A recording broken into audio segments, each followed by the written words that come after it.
Welcome to In the Hallway. On today's show, we're talking about Americans getting back to being competitive. You know, just getting back on their A game.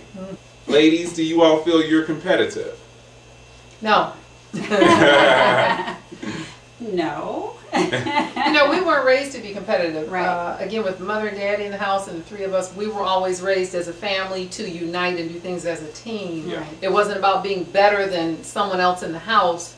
It was just, have you done your best? I mean, that's what was expected. Right. And not only that, it was really giving us a sense of independence versus being competitive, so that you were able to stand on your own, do for yourself, provide for yourself, and think for yourself. Yeah. That's right. And and some of the misconceptions to being competitive is exactly that people can't have to step on each other to get ahead or make themselves look good, make themselves stand out. Right. And we know that's not true. I mean, competition has gotten so out of hand, we're to the point now, a friendly child's game is just out of control due to parental involvement. And they take all the parents fighting among themselves and with children. It just takes all of the fun and the pure joy out of any type of sport. Yeah, no sportsmanship. Right. And what about you? Are you competitive, Frank? I'm competitive in the sense where I will always, like I said, put my best foot forward. Don't we normally think about competition as beating someone else? Exactly. It's you against winning. someone. What's that old saying? Which one? Don't follow the Joneses. What? What's the old There saying? you go. If you've seen her on YouTube, keeping up with the Joneses. you know that he has a way of putting his own twist on an old cliche, making something old new. Keeping up with the Joneses. You don't want to do that. No, you don't. And that's something we just don't do. We don't do. And people find it so hard to believe that we are not competitive amongst each other. But that's part of why at this time in our lives that we can live together. That's why most adults can't live together, because they are competitive or there's some type of rivalry going on. I mean, not that we're perfect, we're not. Right, but we have our challenges, such as Renee's 2 hours coming down here to get ready and the sun's almost down. That's an exaggeration. It's probably, never mind. And I wasn't far behind her. No, you were not. I was twiddling my thumbs. Impatient. Ready early. How about that? Always early. So what's the purpose of competition? Does it improve your confidence level, your self-esteem?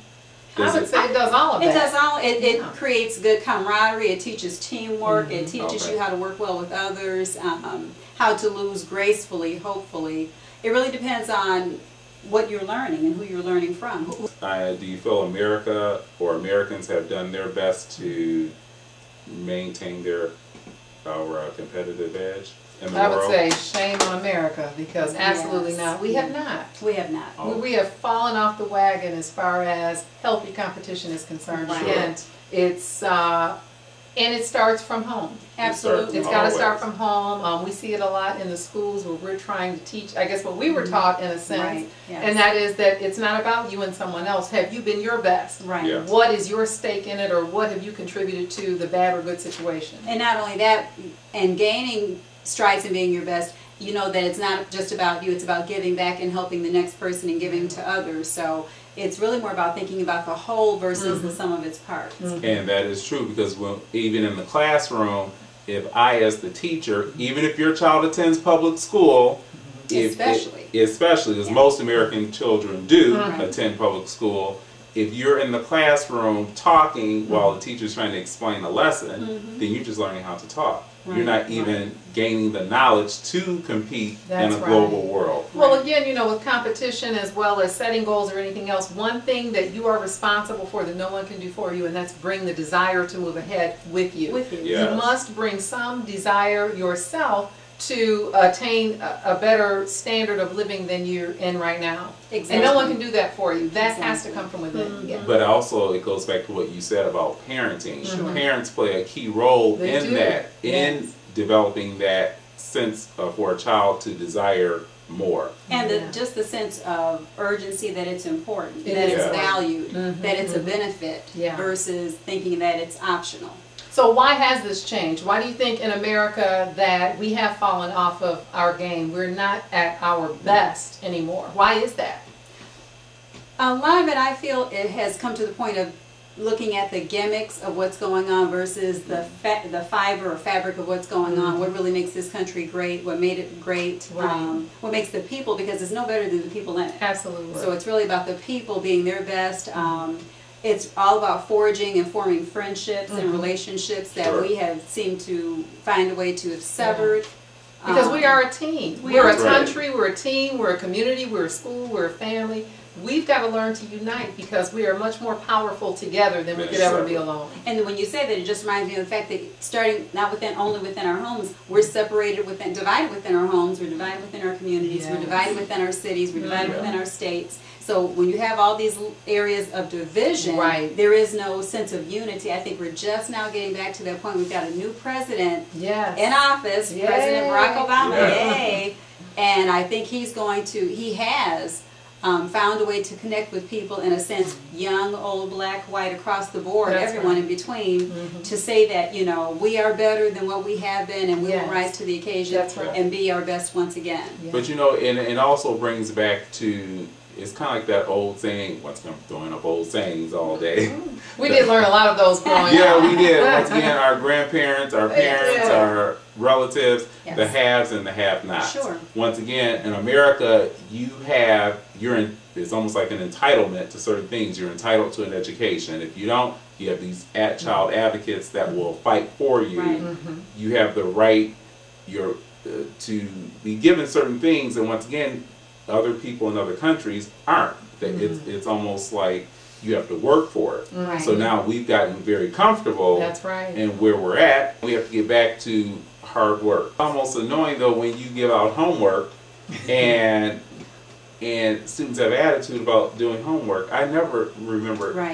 Well, it's like I tell my students, if you don't turn it in, it's like going to work. If you don't go, you don't get a check. That's right. So when you don't turn it in, when you don't give something out, don't expect anything to come back on you. So. You're going to put Zippo on your check. They're not even going to put your name on paper.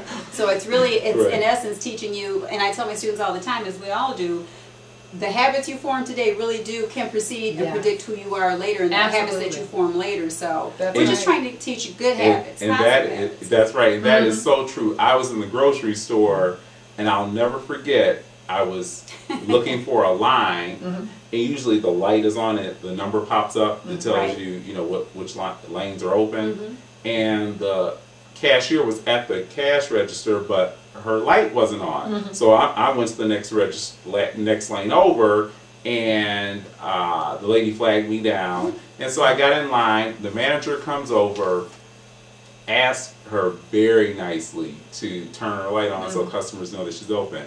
And her response was, well, why do I have to turn the light on? If they can't see I'm standing here. And she just ranted and raved, and the manager just politely walked away. I'm saying to myself, now, something's either wrong with the manager or something's wrong with the cashier. Not if you're the boss, right? She definitely would not respond to me that way. But then the manager came back over and asked her again. The lady would not turn the light on. She had to reach around the cashier and flick the light on. I said to myself, this is part of that lack of desire. Yes. The lack once again, you got to be taught, and it has to be instilled in you. And does that mean it's too late? That. Yeah, you have to value it. And again, once we become adults, you know, if you haven't formed that value, it's still your responsibility. And we've got to start being accountable. And it's like anything else in life, you know, a lot of us didn't grow up with a fancy car in our driveway, but if you desire that as you get older because it's something that you like, then hopefully you're going about a productive way of finding out how to attain that through, you know, working hard, going to school, getting a good job, and so on. So it's like anything else. If you value it or you want it, it's like anything else. Where there's a will, there's a way. And that's how we were taught growing up.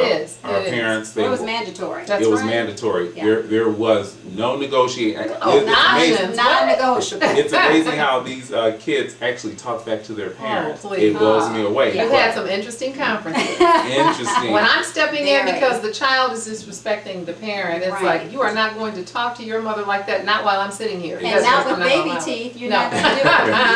Because these can go away. Because that's what we were told. Pick those teeth up off the floor. And we are forever grateful. Yes, we are. We turned out Look, just we got fine. all our permanent teeth. That's right.